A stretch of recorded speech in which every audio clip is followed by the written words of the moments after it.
This is the Regular Pastor Podcast, your favorite podcast devoted to regular pastors and regular churches. My name is Landon Coleman. I am a regular pastor here at Emmanuel Baptist Church in Odessa, Texas. You have found your way to Season 4 of the Regular Pastor Podcast, where we're talking about books and we're talking about ideas and we're applying those things to the ministry of regular pastors. Today I'm going to talk about a book called Baptists in America, written by Thomas Kidd and Barry Hankins. The publisher is Oxford. The book is 329 pages, but that includes an awful lot of endnotes. The actual book itself is 252 pages. There is a preface. There are 14 chapters. The book was published in 2015. Just a little bit about the authors. This is a Baylor work through and through. It's a Baylor Bears kind of book. Thomas Kidd is a professor at Baylor in Waco. He's also a visiting professor at Midwestern Baptist Theological Seminary in Kansas City.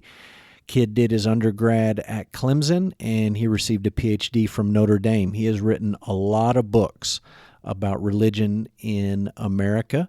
He is a contributor at the Gospel Coalition, as well as several national newspapers. So that's Kidd.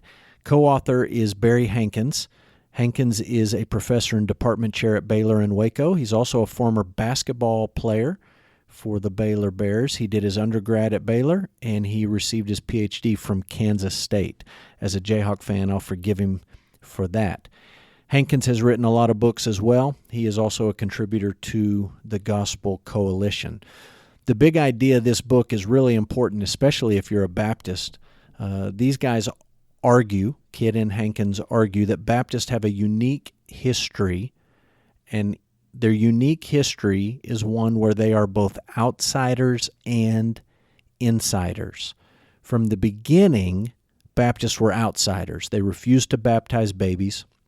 They refused to support state-sponsored churches, and they were mocked for this. They were fined for this.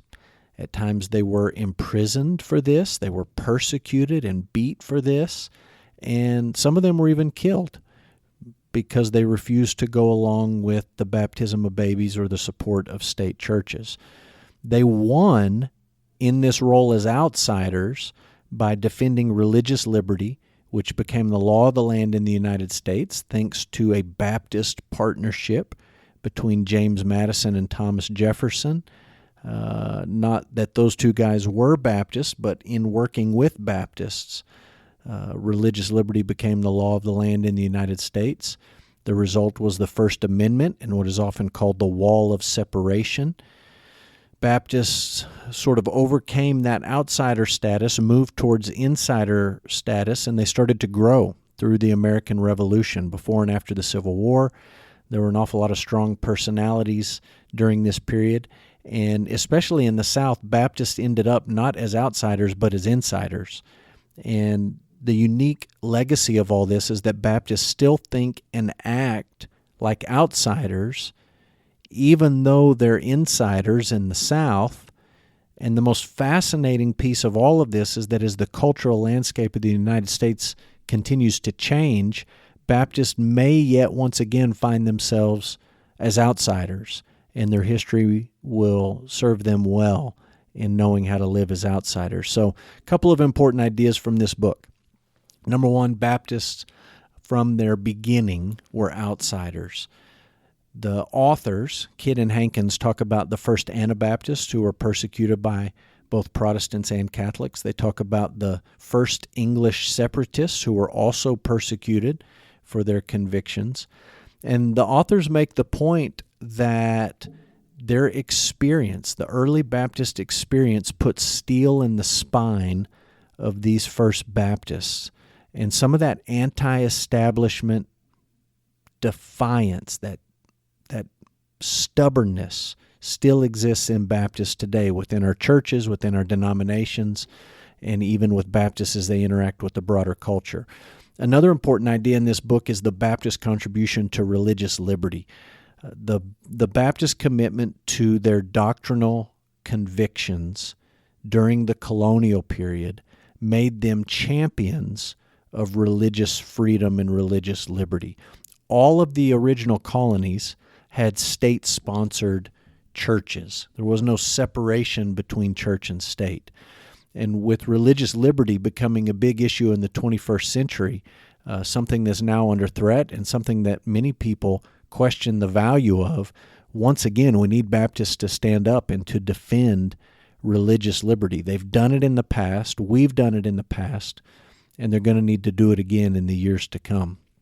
One of the most fascinating things from the book came at the very end, where the guys talked about a Baptist identity. What does it mean to be a Baptist? What is the foundational identity of a Baptist? And people would point to a lot of different things, and they acknowledge this in the book. Kidd and Hankins, they say some people say soul freedom is what it means to be a Baptist, or some say it's religious liberty, or some say it's the separation between church and state. A very common answer is it's the priesthood of the believer is the bedrock definition of what a Baptist is. And Baptists have argued for all of these things, but Kidd and Hankins make the observation that when you look at Baptist agendas and you read Baptist doctrinal statements, none of these things are ever at the top of what it means to be a Baptist. So they say, well, maybe it's orthodoxy in the Bible. Maybe that's the bedrock of what it means to be a Baptist. Sound doctrine and a commitment to the Scriptures, which sounds great, but there's plenty of disagreement within Baptist circles about interpreting the Bible and should we use creeds and which confessions should we adhere to. So that may not end up being the best definition of what it means to be a Baptist. Some want to point to evangelism and missions, and some people want to point to the nature of schism and separation and say, Baptists are defined by commitment to evangelism and missions, or Baptists are defined by being separate. But none of those things are necessarily unifying in what does it really mean to be a Baptist. And so I think Kidd and Hankins are right. What does it mean to be a Baptist? Put all those other suggestions aside, and let's say this. To be a Baptist means you have a particular view of baptism, meaning the immersion of a believer in water. It means you have a commitment to congregational church government. And it means, thirdly, that you're willing to identify as a Baptist. And I think that's a pretty good list for what is the basic bedrock of what it means to be a Baptist. It's a Baptistic conviction about baptism. It's a Baptistic commitment to congregationalism. And it's a willing to identify as a Baptist.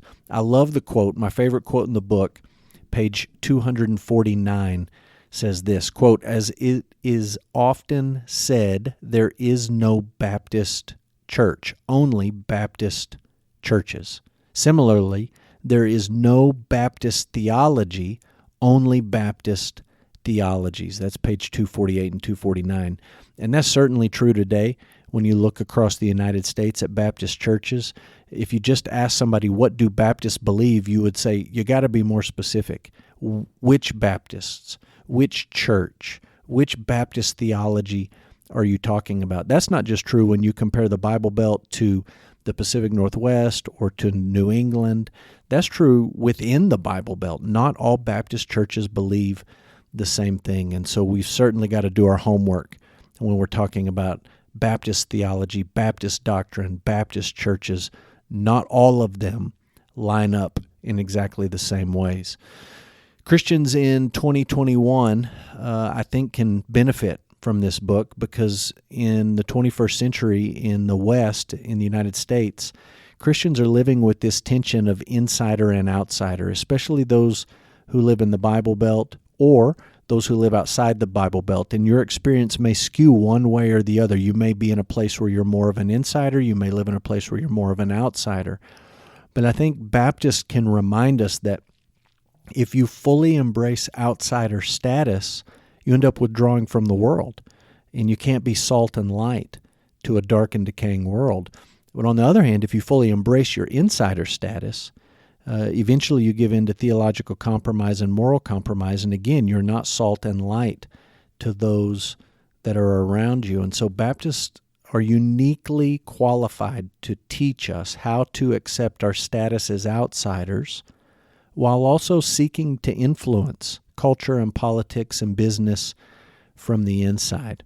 I don't have a lot of critique or criticism for this book. I think the authors do a really nice job balancing the big picture of Baptist history in America while also introducing the reader to individual Baptist smaller stories along the way. And that's a challenge of history. You got to talk about the big ideas and the big movements, but you've also got to make it personal, and you've got to talk about specifics as you go. And I think Kidd and Hankins do a nice job of that.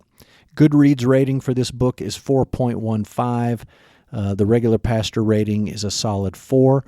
I think pastors ought to read a book like this, especially, I would say, Baptist pastors in the United States. You ought to know the history of your own denomination. You ought to know the controversies that have plagued your denomination in the past, and you ought to know that the controversies plaguing the Baptist world today, in particular the Southern Baptist Convention, are nothing new.